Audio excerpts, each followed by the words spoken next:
Bien, muy bien a todos los televidentes. Nuestra asociación surgió como una necesidad de hacer llegar un poco, siempre hay que devolver algo a la sociedad, ¿no es cierto? Nosotros, un grupo de personas que nos asociamos pensando en hacer algo. Primero empezamos nuestra asociación dando ayuda social, llevábamos alimentos, medicinas, salud a zonas de desastre, a zonas en donde la situación era muy difícil de mantener. Luego de unos años cambiamos un poquito nuestro esquema y nos decidimos a iniciar una campaña en defensa del paciente, ¿no? Y esto lo llevamos desde el año 2005 empezamos, y hasta ahora, ¿no? Nuestro propósito se volvió tratar de hacer conocer los derechos a los ciudadanos, sus derechos en salud, porque casi nadie conoce sus derechos en salud. Y esto es una tarea que nos hemos impuesto y tratamos de manejarlo día a día por la comunicación con los ciudadanos, con las llamadas telefónicas, con nuestra página web, nuestros correos, y a veces la gente que nos conoce y logramos contactarnos, ¿no? Por supuesto, y quisiéramos que nos cuente un poco algunos casos importantes que ustedes han llevado a cabo, algunos, digamos, como se dice, casos emblemas, ¿no? Sabemos que tienen algunos muy importantes, y por otro lado, hay un tema que es, nos decía usted fuera de micrófonos, que uno no puede reclamar sin sus derechos si no los conoce, ¿no?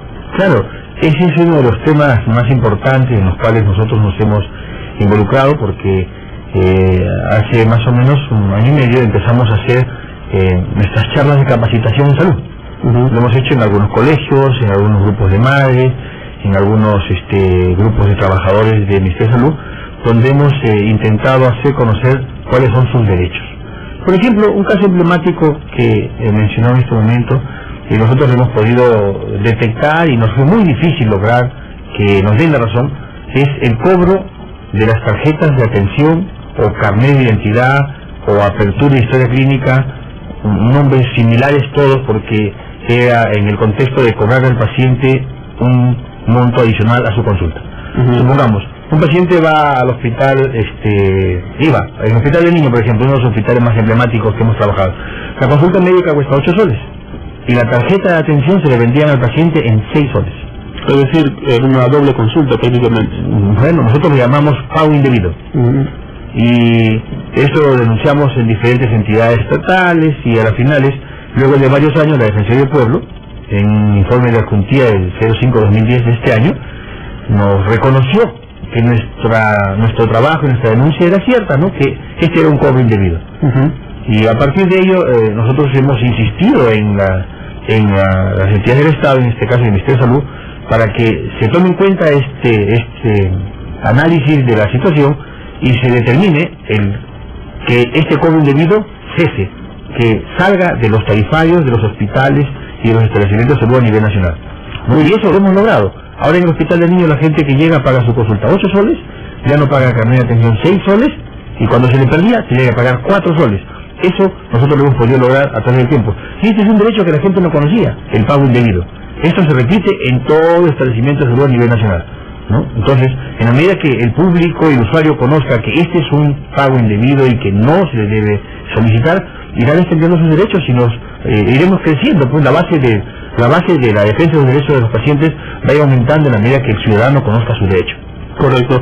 Le recordamos nuestros números telefónicos: 613-1701, 613-1709, y tenemos también un RPC que es el 989-2104. 26. Probablemente usted está escuchando el programa, viéndolo y se identifica con este tipo de acciones. Por ahí le han cobrado algo que usted cree que no es correcto en un hospital, o ha tenido un trato que no es el debido en un centro de salud. Puede comunicarse con nosotros y desde aquí veremos de qué manera podemos ayudarlos. Cuando hablamos de cobros indebidos, uno es este tema del carnet, pero por ejemplo, si es que una persona va a un centro de salud y este hospital le exige que se saque los exámenes en determinado laboratorio, ¿es correcto o ellos pueden elegir el laboratorio de su conveniencia? Bueno, todos los ciudadanos tienen libertad de gastar su dinero donde crea conveniente, pero hablando de las entidades de salud, es preferible que se realicen los exámenes dentro del mismo establecimiento, de la misma entidad, por tema de confianza, ¿no? Porque no está bien que el médico le exija al paciente que vaya a un establecimiento particular, privado, puede ser de confianza del médico, ¿es cierto? Pero obviamente eso tiene que adecuarse a las condiciones y también al bolsillo del ciudadano, ¿no? Porque en los establecimientos de salud se tiene toda la infraestructura necesaria y el equipamiento para poder brindar estos servicios al paciente dentro del sistema. En todo caso, ese tema de recomendación es una cuestión ya personal, ¿no? Que el doctor lo recomienda porque tiene algún tipo de confianza con el laboratorio, es relativo. Es relativo, sinceramente, y queda a criterio del ciudadano, pero de todas maneras, supongamos que el paciente va a tener un acto quirúrgico. Tiene que tener los resultados dentro de la institución, porque es una manera de asegurarse y corroborar los datos para entrar a sala de operaciones, ¿no? Tenemos una llamada desde Ucayali, a ver doctor si se puede colocar los audífonos para que escuche al televidente o oyente que está en sintonía de Betel. Muy buenos días, adelante, lo escuchamos. Muy buenos días. Usted estaba tocando hace unos instantes sobre el tema de la tarjeta que se tiene que pagar en el centro de salud. Mire, nosotros lo llamamos de acá de un distrito de Ucayali, que es Irasola. El tema es que no solamente la gente paga por la consulta y por el carnet, sino que tiene que pagar también por lo que le aplican de repente una inyección. Eso está dado también que el ciudadano debe saber sus derechos. Es mi pregunta. Mi nombre es Roberto Vargas y vivo en el distrito de Irasola. Muchas gracias, doctor. Dice que le cobran, además de por el carnet, por la tarjeta, por las inyecciones, por colocar una inyección aparte. Sí, los establecimientos de salud tienen un tarifario y es legal que un establecimiento de salud cobre por los servicios que brinda. ¿No? Lo que no puede cobrar es por los documentos que emite o por los papeles que pueda generarse dentro del servicio. En este caso, si existe en el tarifario el costo de aplicación de inyectable, sí, tiene que pagar, ¿no? Y hay situaciones en las que si el paciente no tiene dinero en todo establecimiento de salud, existe una asistenta social o quien haga sus veces en caso que no esté la asistenta social, y el paciente puede recurrir a ella diciéndole que no tiene dinero y no pueden dejarlo en abandono ni pueden evitar ponerlo, porque en realidad aplicar un inyectable, el costo es prácticamente nulo porque es parte del servicio, ¿no? Es la gente que está dentro del establecimiento. Pero hay un tarifario, ¿no? Los establecimientos de salud tienen un tarifario y bueno, ellos cobran lo que pueden cobrar y en todo caso, en este caso es legal si es que existe en el tarifario. Claro. Hay que verificar el tarifario siempre antes de pagar por un servicio de un hospital. Esto, por ejemplo, del tarifario, ahora que lo conversamos, en nuestros inicios de nuestro trabajo, que fue en San Juan de Lurigancho, nuestro primer punto que pusimos sobre la mesa fue que se exhiban los tarifarios en los establecimientos de salud. Nos demoramos más o menos algo de 6 a 8 meses en que la autoridad pueda aceptar este concepto que nosotros le planteamos, que en cada establecimiento de salud tenía que haber un tarifario autorizado y actualizado, ¿no? Y en San Juan de Lurigancho, en los 36 centros de salud, se logró que esto se tenga en exhibición y además se actualizaron una serie de precios que se hicieron pues más reales, ¿no? Por eso nos vamos a ir a una pausa y retornamos con más aquí en Orientando al Consumidor. Ya regresamos con Orientando al Consumidor. Oiga, doctor, por favor, ¿me puede atender? Por favor, necesito una cita con el médico lo más rápido posible. Disculpe, pero en este momento no tenemos ese medicamento. Muchas personas pasan a diario estas situaciones en los hospitales peruanos. Lamentablemente, la sobredemanda de salud ha originado el colapso del sistema en muchas ciudades del país. ¿A dónde acudir cuando sentimos vulnerados nuestros derechos? ¿Son efectivos los procedimientos de reclamos en el sistema salud? Hoy resolveremos esta y otras dudas en Orientando al Consumidor. Nuestro pan diario. Me encontraba en mi segundo año de viudez y tenía mis luchas. Día tras día mi vida de oración consistía en un suspiro. Señor, ¿no debería tener estas luchas? ¿Y por qué no?, me preguntó una voz dentro de mí una mañana. Entonces vino la respuesta, un orgullo no reconocido. De alguna forma pensaba que una persona de inmadurez espiritual debía estar por encima de la lucha. ¡Qué pensamiento tan ridículo! Nunca había sido viudo antes y necesitaba la libertad de ser un verdadero aprendiz, incluso un aprendiz con sus luchas.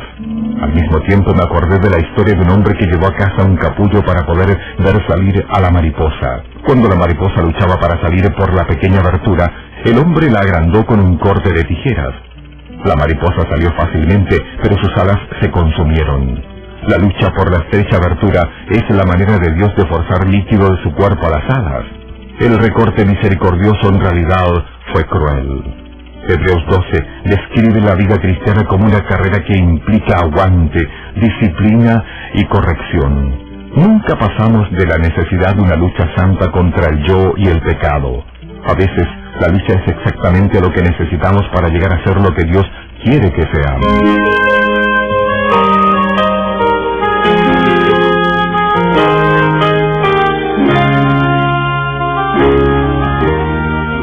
Continuamos con Orientando al Consumidor. 9 de la mañana con 45 minutos, continuamos con Orientando al Consumidor y le recordamos que usted puede llamarnos, usted que utiliza los servicios de salud del Estado y tal vez tiene alguna queja, cree que ha sido maltratado o vulnerado en alguno de sus derechos, puede llamarnos al 613-1701, al 613-1709 y al RPC 989-2104-26. Fuera de micrófonos estábamos conversando, doctor, que hay que revisar siempre el tarifario, no solo de precios, sino también de servicios. Si es que existe también, pues bueno, revisarlo. Vamos a ver cuáles son los cobros indebidos que se realizan. Uno de estos son las tarjetas, que eso nos dice, o los carnets, ¿no? Y por otro lado, ¿a dónde quejarse? Ese es un tema muy importante porque algunos servicios públicos tienen sus entidades especiales que supervisan, controlan, sancionan. Sin embargo, en salud solamente existe asimismo. El Ministerio de Salud tiene una oficina que se llama Transparencia y Defensoría del Usuario, pero no tiene poder coercitivo, no puede sancionar, no puede dar órdenes, solamente puede solicitar colaboración. Entonces, con una defensoría tan blanda, ¿cómo podríamos esperar que haya una defensa del paciente? En el sistema de salud existe también la defensoría del asegurado, pero que es igual, es un saludo a la bandera, porque ellos colaboran con el paciente, ¿cierto? Buscan que los buenos oficios permitan que funcione el sistema, pero eso no es suficiente para defender a un paciente, ¿no? Cuando hay que defender a un paciente hay que hacer reconocer sus derechos y hay que hacer respetar sus derechos, y obviamente esto tiene aparejado una obligación de parte, ¿no? Si la institución que defiende al paciente logra hacer recordar al servidor cuáles son sus obligaciones y éste logra asumirlas, entonces ahí funciona el sistema. Pero si no, no funciona el sistema se atraca justamente en ese momento en el que no hay quien sea el que pueda dar las órdenes para que se ejecute o se cumpla un servicio o un modo de servicio, ¿no? Porque en realidad la gente cree que le echan la culpa a los médicos o mal servicio de implementación. El problema no es de médicos. Es coyuntural, ¿no? Y tenemos una llamada que claro. La escuchamos desde Chorrillos, nos informan que nos están llamando, lo escuchamos, adelante. Hola, buenos días. Buenos días. Sí, quisiera tener justamente sobre los servicios médicos del sector público. Sucede que yo soy un usuario, porque sufro una enfermedad crónica, ¿no? Y bueno, he acudido a varios servicios públicos del Estado y más o menos puedo sacar una conclusión. La mayoría de los médicos, generalmente dentro de su horario, que son, si no me equivoco, 4 horas o 6, están solamente en la mitad, y la otra mitad están en su consultorio particular, que queda poquísimas cuadras generalmente, y donde generalmente los médicos inducen a que uno use los servicios de análisis de rayos X, porque siempre, para casualidad en los servicios justamente en las postas y en los centros médicos, o no está la persona encargada de tomarlo, o va a estar para la otra semana, o siempre hay un pretexto. Entonces uno se ve inducido a ir al centro médico, a la clínica, al consultorio particular de los médicos, si no es hacer la consulta, a hacer las muestras clínicas, los rayos X, y al final no será el caso de todos, pero un buen porcentaje de los médicos, en todo caso del sector público, utiliza como un gancho, ¿no?, para llevar gente de las postas hacia su consultorio. Muchas gracias por su llamada de Chorrillos. Bien, doctor, ¿alguna opinión al respecto? Bueno,